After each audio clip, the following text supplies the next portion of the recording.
इंसानी जिंदगी का सफर हमेशा मुसब्बत, सीधा और हमवार नहीं होता। ये एक ऐसा रास्ता है जिस पर खुशियां, गम, कामयाबियां, नाकामियां, उम्मीदें और मायूसियां साथ चलती हैं। कभी हम ऊंचाइयों को छूते हैं और दुनिया हमें झुककर सलाम करती है, तो कभी हम गहराइयों में डूबकर सोचते हैं कि शायद हमारे लिए अब कोई रास्ता बाकी नहीं बचा। ऐसे लम्हात आते हैं जब इंसान दिल से थक जाता है, ज़हन मायूस हो जाता है और दिल सवाल उठाता है, क्या वाकई अल्लाह मुझे देख रहा है? क्या वो मेरी दुआएं सुन रहा है? इंसान की फितरत है कि जब वो मुश्किलात में घिर जाता है तो अक्सर शकवा करता है, दिल में मायूसी पैदा होती है और वो सोचता है कि शायद उसकी फरियादें अल्लाह तक नहीं पहुंच रहीं। लेकिन हकीकत उसके बरअक्स है। अल्लाह हमें कभी अकेला नहीं छोड़ता। वो निहायत खामोशी से हमारे हालात को बेहतर बनाने के लिए काम कर रहा होता है। हम उसे न देख सकते हैं, न सुन सकते हैं, लेकिन उसकी मदद हर लम्हा हमारे करीब होती है। ये मदद अक्सर इन रास्तों से आती है जिनके बारे में हम सोच भी नहीं सकते। जिंदगी में मुश्किलात आना लाजिम है, लेकिन अल्लाह का वादा है कि वो अपने बंदों को उनकी इस्तिताअत से ज्यादा बोझ नहीं देता। वो हमें आजमाइशों में डालकर न सिर्फ हमारा इम्तिहान लेता है, बल्कि हमें बेहतर और मजबूत इंसान बनाने की तैयारी भी करता है। आज हम इस हकीकत को समझने की कोशिश करेंगे कि अल्लाह किस तरह खामोशी से हमारी मदद करता है। वो कौन सी 5 हालतें हैं जहां हम महसूस करते हैं कि हम तन्हा हैं, लेकिन दरहकीकत अल्लाह हमारी हर लम्हा रहनुमाई कर रहा होता है। नंबर 1, मुश्किल फैसलों में रहनुमाई देना। जिंदगी में ऐसे लम्हे आते हैं जब इंसान को एक ऐसा फैसला करना होता है जो उसके मुस्तकबल को मुकम्मल तौर पर बदल सकता है। ये फैसला किसी नौकरी को कबूल करने, किसी रिश्ते को अपनाने या छोड़ने, या किसी नए रास्ते पर चलने का हो सकता है। ऐसे मौके पर इंसान खुद को उलझन, बेचैनी और खौफ की हालत में पाता है। वो सोचता है कि क्या ये फैसला सही होगा? क्या ये रास्ता मुझे कामयाबी की तरफ ले जाएगा या मजीद मुश्किलात में डाल देगा? ये वो लम्हा होता है जब अल्लाह खामोशी से हमारी रहनुमाई फरमाता है। वो हमारे दिल में एक अजीब इत्मीनान या बेचैनी पैदा कर देता है, जो हमें यह समझने में मदद देती है कि कौन सा फैसला हमारे लिए बेहतर होगा। अल्लाह दिल को रोशनी और सुकून देकर सही रास्ता दिखाता है, और ये वो मदद है जिसे हम अक्सर नज़रअंदाज कर देते हैं। कुरान पाक में अल्लाह फरमाते हैं, और जो अल्लाह से डरता है, अल्लाह उसके लिए रास्ता निकाल देता है और उसे वहां से रिज़्क देता है जहां से उसे गुमान भी नहीं होता। सूरत तलाक 2:3। ये आयत हमें यकीन दिलाती है कि जब हम अल्लाह पर भरोसा करते हैं और उससे रहनुमाई तलब करते हैं, तो वो हमें ऐसे रास्ते दिखाता है जो हमारी अक्ल और सोच से बालातर होते हैं। अल्लाह न सिर्फ हमारे दिल की रहनुमाई करता है, बल्कि हालात और मौके को भी इस तरह तरतीब देता है कि हमारा फैसला हमारे लिए आसान हो जाता है। लिहाजा जब भी आप जिंदगी के किसी मोड़ पर खड़े हों और कोई अहम फैसला आपके सामने हो, तो अल्लाह से दुआ करें और उसकी रहनुमाई तलब करें। वो खामोशी से आपकी मदद करेगा और आपको ऐसे रास्ते पर डाल देगा जो आपकी बेहतरी के लिए होगा। नंबर 2, मायूसी के अंधेरों से निकालना। जिंदगी में कभी ऐसे हालात आ जाते हैं जब इंसान खुद को मुकम्मल तौर पर बेबस और नाकाम महसूस करता है। चाहे वो माली मुश्किलात हों, रिश्तों के मसाइल हों, या कोई ऐसी नाकामी जो दिल और दिमाग को मफलूज कर दे, इंसान सोचता है कि शायद उसकी जिंदगी में अब कोई रोशनी बाकी नहीं रही। ऐसे लम्हों में मायूसी इंसान को अंदर से तोड़ने लगती है। वो हर दरवाज़ा खटखटाता है, लेकिन उसे कुछ नज़र नहीं आता, और यही वक्त होता है जब शैतान इंसान को मजीद मायूसी और नामीदी में धकेलने की कोशिश करता है। ये वो लम्हा होता है जब अल्लाह अपनी खामोश मदद के जरिए इंसान को सहारा देता है। वो दिल में एक हल्की सी उम्मीद की किरण पैदा करता है, एक ऐसा ख्याल या मौका फराहम करता है जिससे इंसान को जीने की वजह मिल जाती है। अल्लाह के निज़ाम में मायूसी का कोई वजूद नहीं।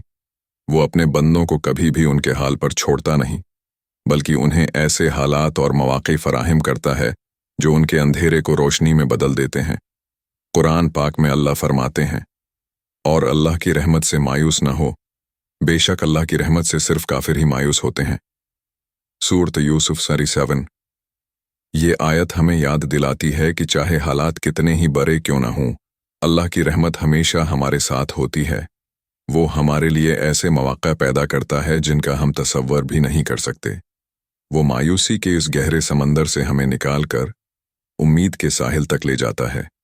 اگر آپ کبھی بھی مایوسی کے گہرے اندھیرے میں خود کو محسوس کریں تو اللہ سے دعا کریں، اس پر بھروسہ رکھیں۔ وہ آپ کو ایسے راستے دکھائے گا جن سے آپ کی زندگی بدل جائے گی، اور یہ سب اس کی خاموش مدد کا حصہ ہوگا۔ نمبر 3، مشکلات میں چھپے مواقع دکھانا۔ کبھی ہم کسی مشکل میں پھنس جاتے ہیں اور دل سے شکوہ کرتے ہیں کہ یہ میرے ساتھ ہی کیوں ہوا۔ ہم حالات کی تلخی کو دیکھتے ہیں لیکن اس کے پیچھے چھپے مواقع کو پہچان نہیں پاتے۔ حقیقت یہ ہے کہ اللہ ہمارے لیے انہی مشکلات میں ایسے مواقع پیدا کرتا ہے جو ہمارے لیے فائدہ مند ہوتے ہیں۔ وہ ہماری نظر کو ان مواقع کی طرف موڑتا ہے جنہیں ہم عام حالات میں نظر انداز کر دیتے ہیں۔ یہ وہ مدد ہے جو اللہ خاموشی سے کرتا ہے۔ کبھی ایک بند دروازے کے پیچھے ایک بہتر راستہ موجود ہوتا ہے۔ کبھی کسی ناکامی کے ذریعے اللہ ہمیں ایسی جگہ لے جاتا ہے جو ہماری کامیابی کا اصل مقام ہوتا ہے۔ قرآن پاک میں اللہ فرماتے ہیں، پس بے شک مشکل کے ساتھ آسانی ہے۔ سورۃ شرح 6۔ یہ آیت ہمیں یقین دلاتی ہے کہ ہر مشکل کے ساتھ اللہ نے آسانی رکھی ہے۔ اگر ہم اپنی مشکلات کو ایک موقع کے طور پر دیکھیں اور اللہ پر بھروسہ رکھیں تو وہ ہمیں ان حالات سے نکلنے کا بہترین راستہ دکھاتا ہے۔ نمبر 4، آزمائشوں میں روحانی طاقت دینا۔ مشکل وقت انسان کو جسمانی طور پر ہی نہیں بلکہ روحانی طور پر بھی تھکا دیتا ہے۔ انسان خود کو کمزور محسوس کرتا ہے اور سوچتا ہے کہ وہ مزید برداشت نہیں کر پائے گا، لیکن ایسے لمحوں میں اللہ اپنی خاموش مدد کے ذریعے ہمیں اندرونی طور پر مضبوط کرتا ہے۔ وہ ہماری روح میں وہ طاقت پیدا کرتا ہے جس سے ہم حالات کا سامنا کر سکیں۔ یہ روحانی طاقت اکثر نماز، دعا یا قرآن کی تلاوت کے دوران محسوس ہوتی ہے۔ اللہ کے ذکر سے جو سکون دل کو ملتا ہے وہی ہماری سب سے بڑی طاقت بن جاتا ہے۔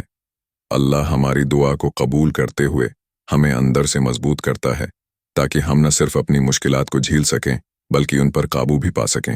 قرآن پاک میں اللہ فرماتے ہیں، اور صبر کرو اور تمہارا صبر صرف اللہ کی مدد سے ہے۔ سورۃ نحل 127۔ یہ صبر اور روحانی طاقت اللہ کی خاموش مدد کا ایک بہت بڑا ذریعہ ہے جو انسان کو نہ صرف مشکلات سے نکالتا ہے بلکہ اسے مضبوطی سے کھڑے رہنے کا حوصلہ بھی دیتا ہے۔ نمبر 5، غیر متوقع مدد بھیجنا۔ کبھی کبھار ایسا ہوتا ہے کہ ہم کسی مسئلے میں پھنس جاتے ہیں اور سوچتے ہیں کہ اب کوئی بھی ہمیں نہیں بچا سکتا، لیکن عین وقت پر کوئی شخص، کوئی مددگار یا کوئی ایسا وسیلہ آ جاتا ہے جو ہمیں مشکلات سے نکال دیتا ہے۔ یہ مدد اکثر کسی دوست عزیز یا حتیٰ کہ کسی اجنبی کے ذریعے آتی ہے، لیکن حقیقت میں یہ اللہ کی مدد ہوتی ہے۔ اللہ انسانوں کو ایک دوسرے کے لیے وسیلہ بناتا ہے اور یہ اس کی خاموش مدد کی بہترین مثال ہے۔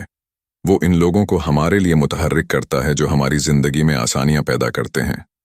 قرآن پاک میں اللہ تعالی فرماتے ہیں، اور جو اللہ پر بھروسہ کرتا ہے اللہ اس کے لیے کافی ہو جاتا ہے۔ سورۃ طلاق 3۔ یہ آیت ہمیں یاد دلاتی ہے کہ جب ہم اللہ پر توکل کرتے ہیں تو وہ اپنی مدد بھیجنے کے لیے مختلف طریقے اختیار کرتا ہے۔ اس کا نظام اتنا کامل ہے کہ ہمیں اپنی زندگی میں غیر متوقع طور پر سہارا مل جاتا ہے۔ لہٰذا جب بھی آپ کو کوئی شخص یا موقعی مدد فراہم کرے تو سمجھ لیں کہ یہ اللہ کی جانب سے ہے۔ یہ اس کی خاموش مدد کا حصہ ہے جو ہر لمحہ ہمارے ساتھ ہے۔ زندگی کی مشکلات ہمیں مایوس کرنے نہیں بلکہ مضبوط بنانے آتی ہیں۔